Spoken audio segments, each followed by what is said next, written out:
प्रिय पालक आणि विद्यार्थी मित्रांनो, नमस्कार. मी doctor Anil Disale, head admissions, Vidyapratishthan, Kamal Nayan Bajaj institute of engineering and technology, Baramati.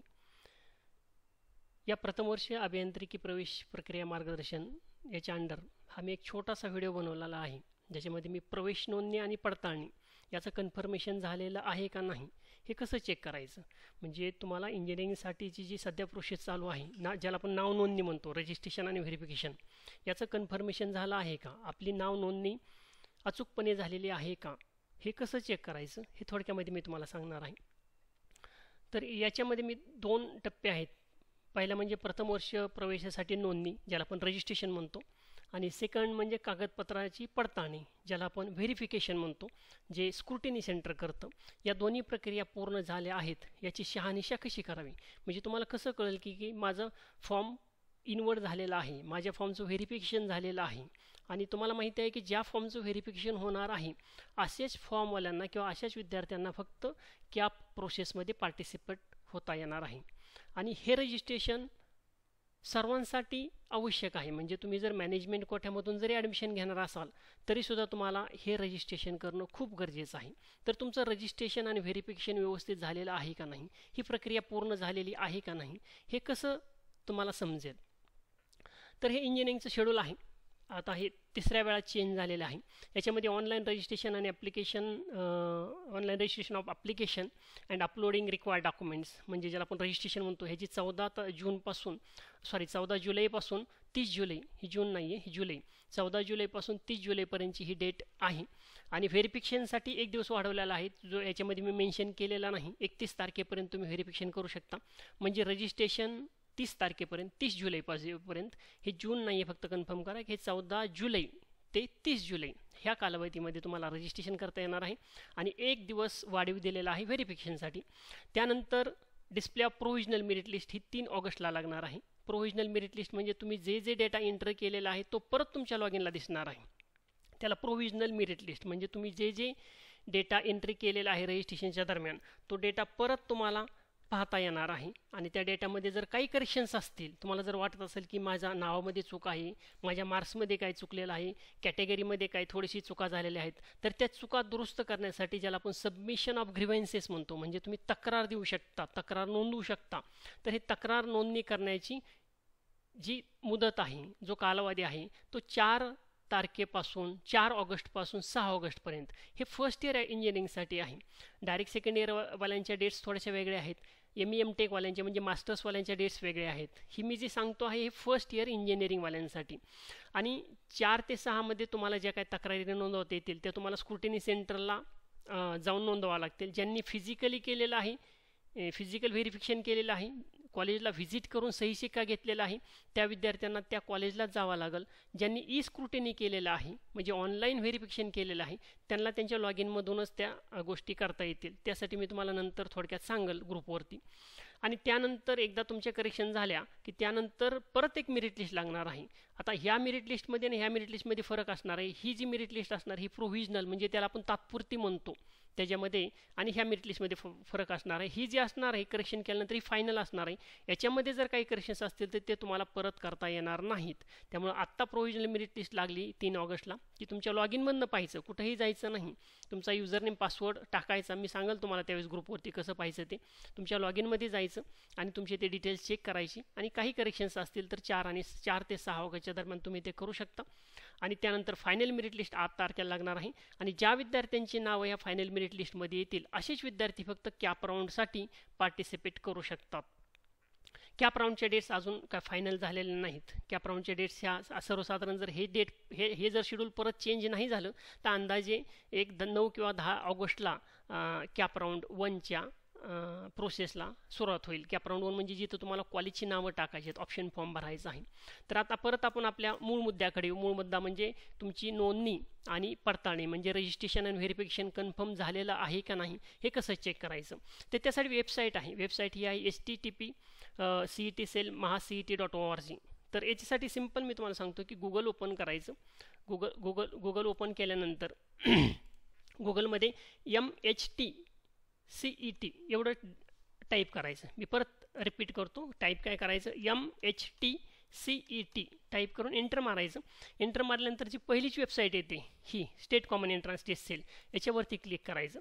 याच्यावरती क्लिक केल्यानंतर इथं आहे बघा या साईडला राईट साईडला ॲडमिशन प्रोसेस अकॅडमिक इयर 24-25 हां राईट साईडला इथं क्लिक करायचं. इथं क्लिक केल्यानंतर हे भरपूर टॅब ओपन होतात. हे MBA MMS आहे, BMCA साठी आहे, ME MTech आहे. तर याच्यामध्ये खाली जायचं. या ठिकाणी अंडर ग्रॅज्युएटमध्ये आलं तर इथं डायरेक्ट सेकंड इयरवाल्यांसाठी पण येतं आहे. हे डायरेक्ट सेकंड इयरवाल्यांसाठी आहे. आणि BE BTech याच्यावरती क्लिक करायचं. अंडर ग्रॅज्युएटमध्ये आपल्यासाठी जे आहे फर्स्ट इयर इंजिनिअरिंगवाल्यांसाठी हे BE BTech याच्यावरती क्लिक करायचं. तर ही आपली मेन वेबसाईट आहे. तुम्हाला जी आत्ता याच्यामध्ये दाखवली होती ही वेबसाईट CET सेलची ही वेबसाईट आहे, ही मेन वेबसाईट आहे. तर तुम्हाला बऱ्याच विद्यार्थ्यांना असं एक मेसेज आलेला असेल बघा, असं एक मेसेज आलेला असेल की त्या मेसेजमध्ये लिहिलेलं असेल की BE BTech टेक्स्ट मेसेज असतो, व्हॉट्सॲप नाही, टेक्स्ट मेसेज येतो हा. BE BTech dear your application form with application ID, हा तुमचा EN ID असतो, हा तुमचा नंबर असतो. मी तो इथं काढून टाकलेला आहे. तो 24 ने स्टार्ट होतो, 24 स्टार्ट होतो. हॅज बीन कन्फर्म्ड असा शब्द पाहिजे बरं का त्यामध्ये. ह्या टेक्स्ट मेसेजमध्ये काय पाहिजे, हॅज बीन कन्फर्म्ड बाय, हे स्क्रुटनी सेंटरचं नाव असतं, SC 8087B ऑन कुठल्या तारखेला तो कन्फर्म झालेला आहे. Log in and verify the acknowledgement, म्हणजे तुम्ही लॉग इन करून तुमचे डिटेल्स चेक करू शकता. आता लॉग इन करून तुम्हाला समजा वाटत आहे की मला हा असा मेसेज आलाच नाही, असा मेसेज आलेला असेल तर लॉग इन करायची जास्त काय आवश्यकता नाही. असा मेसेज आला याचा अर्थ असा होतो की तुमचं व्हेरिफिकेशन कंप्लीट झालेलं आहे, म्हणजे रजिस्ट्रेशन पण झालं आणि व्हेरिफिकेशन पण झालं. पण तुम्हाला समजा असा मेसेज आलेलाच नसेल तर मग तुम्ही लॉग इनमध्ये पण जाऊन चेक करू शकता. त्यासाठी काय करायचं, परत ह्या वेबसाईटला जायचं, गुगलमध्ये MHT CET टाकायचं आणि हे वेबसाईटला जायचं. परत मी तुम्हाला सांगतो कसं जायचं. MHT CET टाईप करायचं, एंटर मारायचं. एंटर मारल्यानंतर ही पहिलीच वेबसाईट घ्यायची. ह्या वेबसाईटमध्ये इथं आहे बघा ॲडमिशन प्रोसेस, ही ॲडमिशन प्रोसेस आहे. ते ॲडमिशन प्रोसेसवरती क्लिक करायचं. ह्या साईडला ॲडमिशन प्रोसेस अकॅडमिक इयर 24-25 याच्यावरती क्लिक करायचं. जोपर्यंत हा हँड येत नाही तोपर्यंत क्लिक होणार नाही. इथं जर ॲरो असेल तर ॲरोने क्लिक होणार नाही. जोपर्यंत हँड येत नाही, थोडा वेळ लागतो, वेबसाईट थोडी स्लो आहे. हँड आला की क्लिक करायचं. ह्या क्लिक केल्यानंतर ह्या साईडला जायचं, लेफ्ट साईडला अंडर ग्रॅज्युएटला हा हँड आला, इथं हँड रेज झाला तर याच्यावरती हा BE BTech याच्यावरती क्लिक करायचं. आता याच्यावरती तुम्हाला समजा मेसेज आलेला नसेल, असं जर तुम्हाला टेक्स्ट मेसेज आलेला नसेल तर इथनं पण तुम्ही चेक करू शकता. इथनं कुठं जायचं, registered candidate log in, registered candidate log इनवरती क्लिक करायचं आणि इथं तुमचा EN नंबर टाकायचा. इथं जो तुमचा EN नंबर आहे तो EN नंबर टाकायचा. हा EN नंबर मी आता हा सेव्ह करून ठेवलेला आहे एका विद्यार्थ्याचा. हा EN नंबर टाकायचा, तुमचा पासवर्ड टाकायचा आणि पासवर्ड टाकल्यानंतर हा कॅप्चा इथं टाकायचा आणि लॉग इन करायचं. इथं स्मॉल कॅपिटल दोन्ही पण चालतं. हे कॅप्चा स्मॉल लेटरमध्ये टाकलं तरी चालतो, काय प्रॉब्लेम नाही. साइन इन म्हणायचं. साइन इन म्हणल्यानंतर इथं तुमचं नाव येतं, हे नाव चेक करा बरोबर आहे का नाही. आणि नाव चेक केल्यानंतर इथं बघा, इथं आपल्याला अक्नॉलेजमेंट चेक करा. तुम्ही जर इथं बघितलं ना तर your application form EN has been confirmed by this log in and verify the acknowledgement. आपल्याला अक्नॉलेजमेंट चेक करायची. मग याच्यामध्ये कुठं जायचं तर इथं बघा, ही अक्नॉलेजमेंट बाय व्हर्जन वाईज इथं जायचं. हा टॅब घ्यायचा, हे लेफ्ट साईडला इथं बघा होमच्या खाली आहे ना, हा टॅब घ्यायचा अक्नॉलेजमेंट बाय व्हर्जन वाईज, याच्यावरती क्लिक करायचं. याच्यावरती क्लिक केल्यानंतर इथं जायचं acknowledge version number. Version number म्हणजे कसं असतं की तुम्ही जर फॉर्ममध्ये काही चेंजेस केले ना तितक्या वेळा तो व्हर्जन चेंज होतो. तुम्ही जर चेंजेस नाही काय केले फॉर्ममध्ये तर एकदाच येतो, पण काही विद्यार्थी त्यात चेंजेस करत राहतात. जेवढे चेंजेस करतात तेवढे व्हर्जन वाढतात, काही प्रॉब्लेम नाही. इथला कुठला नंबर घ्यायचा तर शेवटचा घ्यायचा. समजा इथं 2 आहे तर 2 घ्यायचा, 4 असेल तर 4, सगळ्यात शेवटी जो नंबर येईल तो घ्यायचा. म्हणजे तो तुमचा लेटेस्ट असतो. 1 नाही द्यायचा, इथं 2 आहेत ना मग शेवटचा घ्यायचा. 5 असतील तर 5वा घ्यायचा, लेटेस्टवाला सगळ्यात शेवटचा घ्यायचा. याच्यावरती क्लिक करायचं. आता याच्यावरती क्लिक केल्यानंतर हे तुम्हाला येतं. आता याच्यामध्ये इथं अक्नॉलेजमेंट असा शब्द असणं गरजेचं आहे, कारण या ठिकाणी आणखीन एक कॉपी असते. तुम्हाला सांगतो, हे बघा प्रिंट ॲप्लिकेशन फॉर्म हा पण एक असतो. तर हे प्रिंट ॲप्लिकेशन फॉर्मला जर तुम्ही गेलं की हा प्रिंट ॲप्लिकेशन फॉर्मवरती जर तुम्ही बघितलं, हे जो ॲप्लिकेशन फॉर्म असतो, ॲप्लिकेशन फॉर्मचा अर्थ होतो की तुमचं रजिस्ट्रेशन झालेलं आहे, व्हेरिफिकेशन नाही. ॲप्लिकेशन फॉर्मचा अर्थ होतो तुमचं फक्त रजिस्ट्रेशन झालेलं आहे. या ठिकाणी तुम्ही जर खाली गेलात तर इथं फक्त तुमची साईन असते, SC सेंटरची साईन नसते. याचा अर्थ हा ॲप्लिकेशन फॉर्म आहे, प्रिंट ॲप्लिकेशन फॉर्म हा ॲप्लिकेशन फॉर्म आहे. आपल्याला ॲप्लिकेशन नाही चेक करायचं. तुम्ही जर इथं बघितलं तर आपल्याला चेक काय करायचं आहे, अक्नॉलेजमेंट चेक करायचे. त्यासाठी तुम्हाला इथं जायचं, परत होमवरती जायचं. होमवरती गेल्यानंतर इथे येतं बघा अक्नॉलेजमेंट बाय व्हर्जन वाईज, याच्यावरती क्लिक करायचं. याच्यावरती क्लिक केल्यानंतर इथं व्हर्जन घ्यायचं, लेटेस्टवाला घ्यायचं, सगळ्यात शेवटचं जे मोठं असेल ते घ्यायचं. आणि ते घेतल्यानंतर हा शब्द बघा, हा परत मी सांगतो अक्नॉलेजमेंट असं पाहिजे. असं जर असेल तर समजायचा तुमचा फॉर्म कन्फर्म झालेला आहे. हा फॉर्म पाहिजे, हे शब्द पाहिजे. आणि इथं पण चेक करा, इथं लिहिलं असतं रिसिप्ट कम अक्नॉलेजमेंट, हा रिसिप्ट कम अक्नॉलेजमेंट हा शब्द पाहिजे. हा जर शब्द असेल तर समजायचं तुमचं व्हेरिफिकेशन पण झालेलं आहे आणि कन्फर्मेशन पण झालेलं आहे. याचा अर्थ तुमची पूर्ण प्रोसेस कंप्लीट झालेली आहे. रजिस्ट्रेशनची आणि व्हेरिफिकेशनची प्रोसेस कंप्लीट झाली आहे. तुम्ही जर खाली इथं गेलात तर या ठिकाणी तुम्हाला सगळे तुमचे डिटेल्स भेटतील. हे सगळं डिटेल्स आत्ताच वाचून ठेवा. ग्रीव्हन्स पिरियडमध्ये जायची आवश्यकता नाही. तिथं तर एकदा तुम्हाला चेक करायचे पण आत्ताच चेक करा तुमचं नाव बरोबर आहे का, जेंडर बरोबर आहे का, डेट ऑफ बर्थ बरोबर आहे का, कॅटेगरी बरोबर आहे का. त्यानंतर हे तुमचे जे मार्क्स असतात, 10वीचे मार्क्स असतात, 12वीचे मार्क्स असतात, CETचे मार्क्स असतात, JEE मार्क्स असतात, ते सर्व मार्क्स चेक करून ठेवा. त्यानंतर हे तुमचे सर्टिफिकेट्स जे अपलोड केले ते सर्टिफिकेटही तुम्ही ह्याच्यावरती क्लिक करून पाहू शकता. आणि त्यानंतर इथं बघा पहिला जो फॉर्म होता त्यावर फक्त विद्यार्थीच होता. आता इथं बघा seal and signature of issuing SC authority किंवा SC ऑफिसर हे आलेले पाहिजे. हे तो विद्यार्थीची सही असते, त्याच्या खाली कोणाची सही असते, SC ऑफिसरची सही असते. जर फॉर्म तुमचा झालेला असेल तर समजायचं तुमचा फॉर्म कन्फर्म झालेला आहे. या फॉर्ममध्ये तुम्हाला जर काही चेंजेस, आता जास्त चेंजेस नाही करू शकत तुम्ही, पण तुम्हाला समजा फिजिकलमध्ये तर तुम्ही हे केलेलं असेल, व्हेरिफिकेशन केलेलं असेल, म्हणजे स्क्रुटिनी सेंटरला जाऊन सही शिक्का घेतलेला असेल तर त्या कॉलेजला जाऊन तुम्हाला पाहिजे ते आत्ताच तुम्ही चेंजेस करू शकता. किती तारखेपर्यंत? 30 तारखेपर्यंत करू शकता. 30 तारखेपर्यंत तुम्हाला म्हणजे उद्यापर्यंत चेंजेस करता येतील. 30 तारखेपर्यंत चेंजेस करता येतील. यामध्ये तुम्हाला मोबाईल नंबर वगैरे चेंज करायचा असेल तर इथनं मोबाईल नंबर चेंज करू शकता. पासवर्ड चेंज करायचा असेल पासवर्डही इथनं चेंज करू शकता. आता समजा एखाद्या विद्यार्थ्यांनी समजा स्क्रुटिनी केलेलं आहे तर स्क्रुटिनीवाल्यांमध्ये थोडासा चेंज असतो. तर आता तुम्हाला समजा फिजिकल केलेलं असेल तर फिजिकलमध्ये तुम्हाला इथं सही शिक्का घेणं गरजेचं आहे. फिजिकलवाल्याने इथं सही शिक्का भेटणार आहे, त्या स्क्रुटिनी सेंटरचा सही शिक्का भेटणार आहे. आणि फिजिकलवाल्यानं जर या फॉर्ममध्ये काय आत्ताच करेक्शन्स करायचे असतील तर त्यांना त्या कॉलेजवरती जावं लागेल. ग्रीव्हन्स पिरियडमध्ये सुद्धा त्यांना त्या कॉलेजवरती जावं लागेल, कुठनंही होणार नाही. ज्या ठिकाणी तुम्ही व्हेरिफिकेशन गेलेलं आहे त्याच कॉलेजला तुम्हाला व्हिजिट करावं लागेल. तुम्ही जर फिजिकल मोड सिलेक्ट केलेला असेल तर, आय रिपीट, तुम्ही जर फिजिकल मोड सिलेक्ट केलेला असेल तर या ठिकाणी तुम्हाला सही शिक्का लागेल त्या कॉलेजचा हे अक्नॉलेजमेंटवरती. आणि तुम्हाला जर याच्यामध्ये काही करेक्शन्स करायचे असतील तर तुम्हाला त्याच कॉलेजला जावं लागेल, त्याच सेंटरला जावं लागेल ज्या ठिकाणी तुम्ही फिजिकल व्हेरिफिकेशन केलेलं होतं. आता समजा स्क्रुटिनीवालं कोणी जर असेल तर स्क्रुटिनीवाल्यांचे थोडेसे वेगळे आहेत. तर स्क्रुटिनीमध्ये तुम्हाला जर स्क्रुटिनी केलेलं असेल तर स्क्रुटिनीमध्ये 2 मिनिट स्क्रुटिनी केलेलं असेल तर स्क्रुटिनीवाल्या कॅन्डिडेटसाठी हा एक विद्यार्थी आहे ज्यांनी स्क्रुटिनी केलेला आहे. तर ह्या विद्यार्थ्याचं स्क्रुटिनी झालं होतं. तर स्क्रुटिनी विद्यार्थ्यांसाठी थोडासा विंडो वेगळा असणार आहे.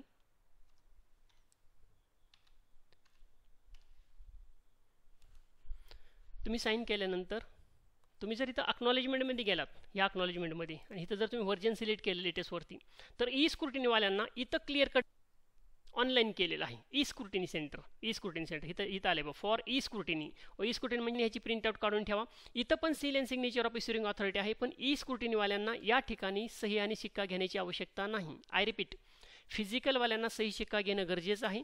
ज्यांच्या फॉर्मवरती इथं स्क्रुटिनी असं लिहिलेलं असेल त्यांना ह्या सही शिक्क्याची आवश्यकता नाही. आणि ग्रीव्हन्स पिरियडमध्ये पण त्यांना जो चेंज करायचा आहे तो चेंज तुम्ही तुमच्या लॉगिनमधूनच करू शकता. हे जे स्क्रुटिनीवाले कॅन्डिडेट्स आहेत ज्यांनी ऑनलाईन मोड सिलेक्ट केलेला आहे त्यांना इथं टॅप दिलेलं बघा, सेंड ग्रीव्हन्स. ह्या सेंड ग्रीव्हन्सवरती क्लिक करून तुम्हाला पाहिजे ते चेंजेस तुम्हाला करता येतील. यामध्ये तुम्ही टाकू शकता की तक्रारीचा प्रकार काय, ग्रीव्हन्स म्हणजे तक्रारीचा प्रकार काय, तुम्हाला बर्थ डेटमध्ये प्रॉब्लेम आहे, डोमासाईलमध्ये प्रॉब्लेम आहे, फुल नेममध्ये प्रॉब्लेम आहे, कॅन्डिडेट टाईपमध्ये प्रॉब्लेम आहे, कॅटेगरीमध्ये प्रॉब्लेम आहे. जिथं जिथं असेल तिथे हे टिक करा. टिक केल्यानंतर त्याच्या रिलेटेड काही जर स्क्रीनशॉट्स असतील ते इथं अप्लाय करा, अटॅच करा, त्या फाईल इथं अपलोड करा. आणि याच्यामध्ये डिटेलमध्ये लिहा तुम्हाला काय प्रॉब्लेम आहे, की माझ्या बाबा मला कास्ट व्हॅलिडिटी अपलोड करायची, मी आधी रिसिप्ट केली ती मला अपलोड करायची, किंवा मला NCLची रिसिप्ट केली ती आता माझ्याकडे ओरिजिनल NCL आले. तर इथनं तुम्ही करून इथं जर तुम्ही सेंड ग्रीव्हन्स म्हटलं तर काही कालावधीनंतर तुमचा फॉर्म अनलॉक होतो आणि तुम्हाला पाहिजे ते तुम्हाला चेंजेस करता येतात. मग तो चेंजेस करायचे, तो फॉर्म अनलॉक होईल. ते अनलॉक झाल्यानंतर ते पाहिजे ते तुम्हाला चेंजेस करायचे आणि चेंजेस केल्यानंतर परत तो सबमिट करायचा. सबमिट केल्यानंतर त्याचे व्हेरिफिकेशन झाले का नाही इथं चेक करू शकता. ग्रीव्हन्स स्टेटसमध्ये इथं तुम्हाला चेक करता येतं. तर ज्यांनी ऑनलाईन असेल त्यांना सेंड ग्रीव्हन्स हा ऑप्शन आहे. ह्या ऑप्शन्समधनं त्यांना घरी बसूनच ऑनलाईनच तुमचे काही करेक्शन्स असतील त्या तुम्हाला कराव्या लागतील. दुसरं म्हणजे काही विद्यार्थ्यांना बघा असे मेसेज आलेले असतील. सकाळीच एका विद्यार्थ्याचा मला मेसेज आला की सर असा मेसेज आला, मी काय करू. तर ह्यामध्ये क्लिअर कट म्हटलेलं आहे, ही धोक्याची घंटा आहे. यात क्लिअर कट म्हटलेलं आहे, dear candidate, your application ID EN--- is pending for FC confirmation. म्हणजे FC कन्फर्मेशन झालेलं नाही, ह्याचं पेंडिंग आहे. Kindly log in and clear the discrepancy. की काहीतरी तुमच्या फॉर्ममध्ये चुका आहेत, करेक्शन्स आहेत, काहीतरी तुम्ही चुकीचा डेटा अपलोड केलेला आहे. त्यासाठी त्यांनी काय सांगितले, kindly log in and clear the discrepancy and resubmit before last date. शेवटच्या तारखेच्या आत तुम्हाला ही क्वेरी काढायची आहे, ही क्वेरी काढायची आहे 5 वाजायच्या आत. Otherwise your application form will not be considered under cap. म्हणजे ही जर डिस्क्रिपन्सी तुम्ही काढली नाही, ही जर करेक्शन्स तुम्ही केल्या नाही, तर तुम्हाला कॅप प्रोसेसमध्ये पार्टिसिपेट होता येणार नाही.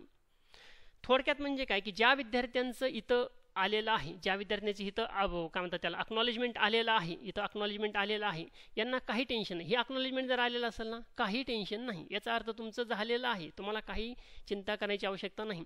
आता मी तुम्हाला अशी एक केस दाखवतो की ज्या केसमध्ये प्रॉब्लेम आहे. तर आता आपण जी बघितलं होतं की हे मेसेज आला एका विद्यार्थ्याला, त्याचं पण लॉग इन आहे माझ्याकडे की dear candidate your application I D is pending for confirmation, log in and clear the discrepancy and resubmit form. अशा विद्यार्थ्यांनी उद्या 5 वाजायच्या आत हा फॉर्म त्यांचा जाणं गरजेचं आहे. उद्या 5 वाजायच्या आत जर सबमिट नाही झाला तर असे विद्यार्थी कॅप प्रोसेसमध्ये पार्टिसिपेट होणार नाहीत. तर याचं मी लॉग इन करून तुम्हाला दाखवतो की ह्या विद्यार्थीच्या लॉग इनला कसं दिसतं. ह्या विद्यार्थ्याचं जर लॉग इन केलं आपण, तर ह्या विद्यार्थ्याच्या लॉग इनला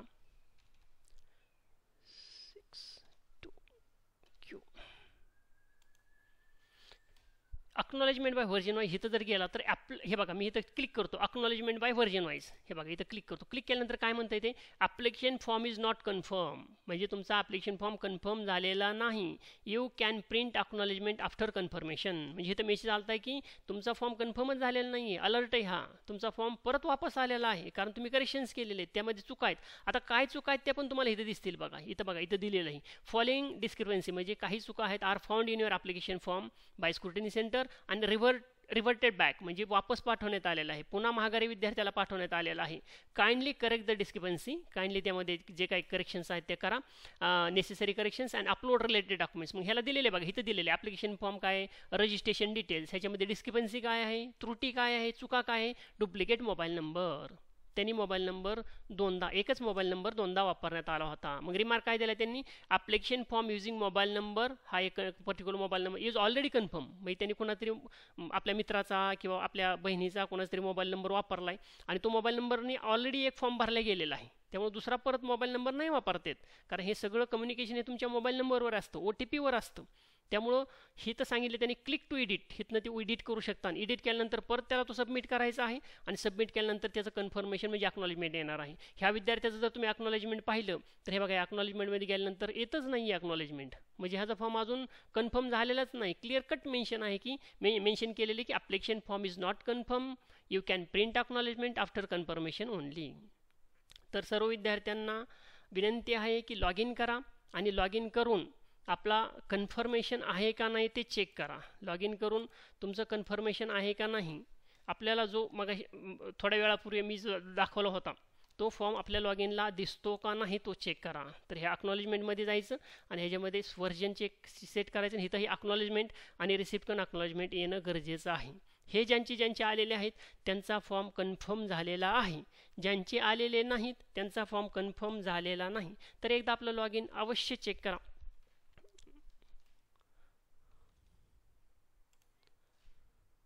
सो थँक्यू. यानंतर काही दिवसांनी मी कॅप रिलेटेड पण, म्हणजे ऑप्शन फॉर्म कसे भरायचे असतात, कॅप राऊंड 1 म्हणजे कसा असतो, कॅप राऊंड 2 म्हणजे कसा असतो, कॅप राऊंड 3 कसा असतो, ऑप्शन्स कसे टाकायचे, ह्या संदर्भात पण मी छोटे व्हिडिओ तुम्हाला पाठवणार आहे. तर ह्या व्हिडिओसाठी सबस्क्राईब करा, जेणेकरून तुम्हाला सगळे डिटेल्स भेटत राहतील. काही शंका असतील तर मेल करा, मेसेज करा, कॉन्टॅक्ट करा, फोन केला तरी चालेल. Thank you to one and all.